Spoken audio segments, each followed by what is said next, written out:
देवी और सज्जनों, नमस्कार। कोनिचिवा। मैं आज सुबह ही टोक्यो पहुंचा हूं। मुझे बहुत खुशी है कि मेरी यात्रा की शुरुआत बिजनेस जगत के दिग्गजों के साथ हो रही है और उसमें से आपसे बहुत लोग हैं जिनसे मेरा व्यक्तिगत परिचय रहा है। जब मैं गुजरात में था तब भी और गुजरात से दिल्ली आया तो तब भी आप में से कई लोगों से बहुत ही निकट परिचय मेरा रहा है और मुझे खुशी है कि आज सबसे मुझे मिलने का अवसर मिला है।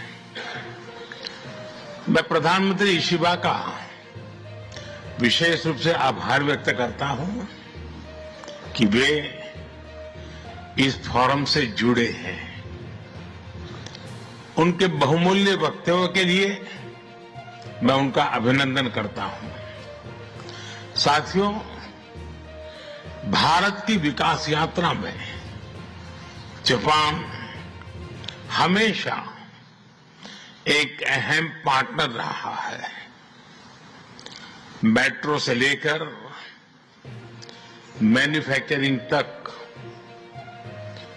सेमीकंडक्टर से लेकर स्टार्टअप्स तक, हर क्षेत्र में हमारी साझेदारी आपसी विश्वास का प्रतीक बनी है।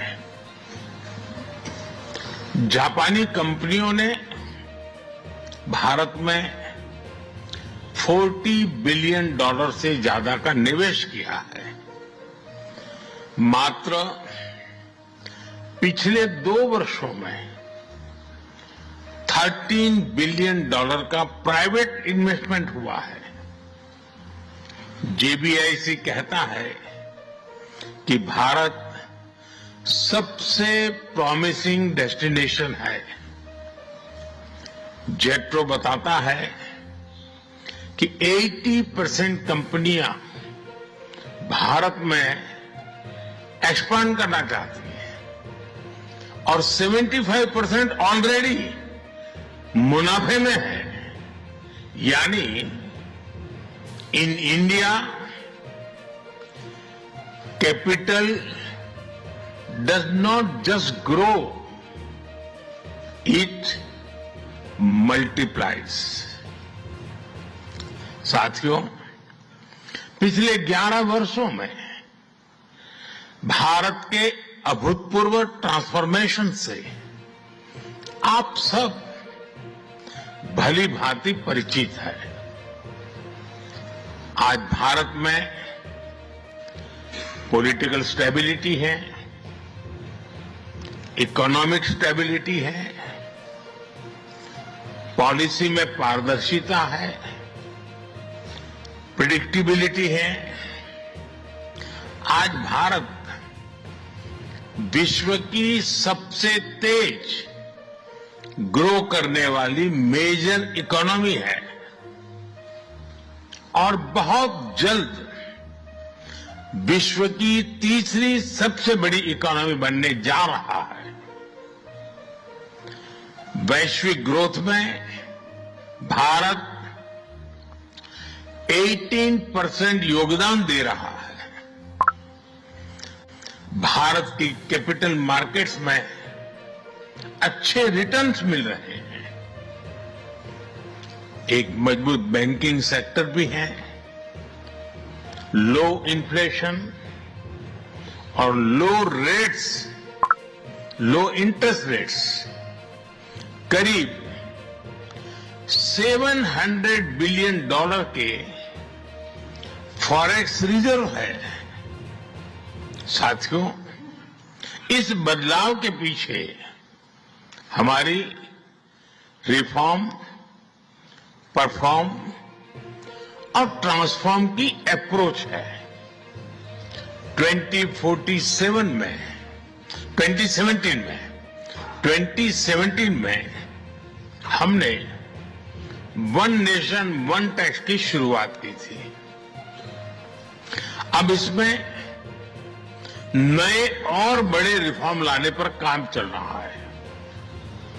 कुछ हफ्ते पहले हमारी संसद ने नए और सिंप्लीफाइड इनकम टैक्स कोड को भी मंजूरी दी है।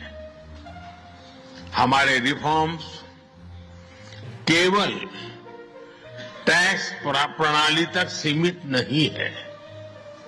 हमने ईज ऑफ डूइंग बिजनेस पर बल दिया है। बिजनेस के लिए सिंगल डिजिटल विंडो अप्रूवल की व्यवस्था की है। हमने 45,000 कंप्लायंसेस रेशनलाइज किए हैं। इस प्रक्रिया को गति देने के लिए डीरेगुलेशन पर एक उच्च स्तरीय कमेटी बनाई गई है। डिफेंस और स्पेस जैसे सेंसिटिव क्षेत्रों को प्राइवेट सेक्टर के लिए खोल दिया गया है। अब हम न्यूक्लियर एनर्जी सेक्टर को भी खोल रहे हैं। साथियों, इन रिफॉर्म्स के पीछे हमारा विकसित भारत बनाने का संकल्प है, हमारा कमिटमेंट है, कन्विक्शन है और स्ट्रेटेजी है। और विश्व ने इसे रिकॉग्नाइज ही नहीं, एप्रिशिएट भी किया है। S&P ग्लोबल ने 2 दशक बाद भारत के क्रेडिट रेटिंग अपग्रेड किए हैं। The world is not just watching India, it is counting on India. साथियों, अभी भारत जापान बिजनेस फोरम की रिपोर्ट प्रस्तुत की गई। कंपनियों के बीच हुई बिजनेस डील्स, इसका बड़ा विस्तार से वर्णन दिया गया। इस प्रगति के लिए मैं आप सभी का बहुत बहुत अभिनंदन करता हूं। हमारी साझेदारी के लिए मैं भी कुछ सुझाव बड़ी नम्रतापूर्वक आपके समक्ष रखना चाहूंगा। पहला है मैन्युफैक्चरिंग। ऑटो सेक्टर में हमारी भागीदारी बेहद सफल रही है और अभी प्रधानमंत्री जी ने इसका विस्तार से वर्णन किया। हम साथ मिलकर वही magic batteries, robotics, semiconductor, ship building और न्यूक्लियर एनर्जी में भी दोहरा सकते हैं। साथ मिलकर हम ग्लोबल साउथ, विशेषकर अफ्रीका के विकास में अहम योगदान दे सकते हैं। मैं आप सबसे आग्रह करता हूं, कम make in India, make for the world. Suzuki और डाइकिन की सक्सेस स्टोरीज आपकी भी सक्सेस स्टोरीज बन सकती है। दूसरा है टेक्नोलॉजी और innovation. Japan tech power house है और भारत एक टैलेंट पावर हाउस है। भारत ने AI, semiconductor, quantum computing, biotech और स्पेस में बोल्ड और एम्बिशियस इनिशिएटिव लिए हैं। जापान की टेक्नोलॉजी और भारत का टैलेंट मिलकर इस सदी के टेक रिवॉल्यूशन का नेतृत्व कर सकते हैं। तीसरा क्षेत्र है ग्रीन एनर्जी ट्रांजिशन। भारत तेजी से 2030 तक 500 गीगावाट रिन्यूएबल एनर्जी के लक्ष्य की ओर अग्रसर है।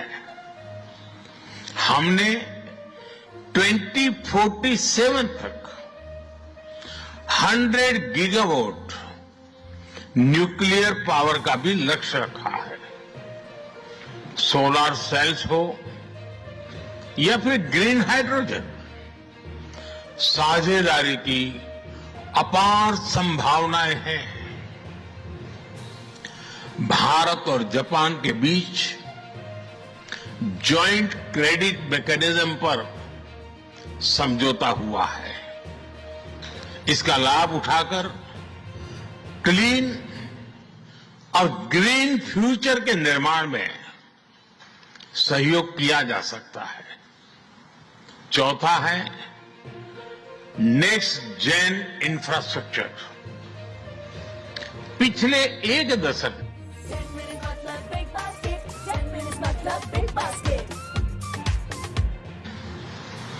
और लॉजिस्टिक इंफ्रास्ट्रक्चर में अभूतपूर्व प्रगति की है।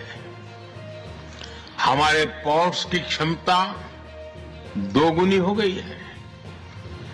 160 से ऊपर एयरपोर्ट्स हैं। 1000 किलोमीटर लंबी मेट्रो लाइन बनी है। जापान के सहयोग से मुंबई और अहमदाबाद हाई स्पीड रेल पर काम चल रहा है। लेकिन हमारी यात्रा यहीं नहीं रुकती। Japan's excellence and India's scale can create a perfect partnership. पांचवा है स्किल डेवलपमेंट और people to people ties. Bharat का स्किल्ड युवा टैलेंट वैश्विक जरूरतें पूरी करने की क्षमता रखता है। इसका लाभ जापान भी उठा सकता है। आप भारतीय टैलेंट को जापानी भाषा और सॉफ्ट स्किल्स में ट्रेनिंग दें और मिलकर एक जापान रेडी वर्कफोर्स तैयार करिए। A shared workforce will lead to shared prosperity। साथियों, अंत में मैं यही कहना चाहूंगा, India and Japan partnership is strategic and smart, powered by economic logic.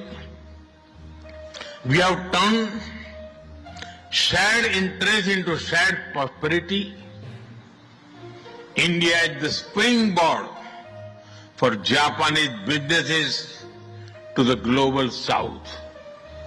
Together, we will shape the ASEAN century, Asian century for stability, growth and prosperity. इन्हीं शब्दों के साथ मैं प्रधानमंत्री इशिबाजी और आप सभी का आभार प्रकट करता हूं। अरिगातो गोजाइमास। बहुत बहुत धन्यवाद।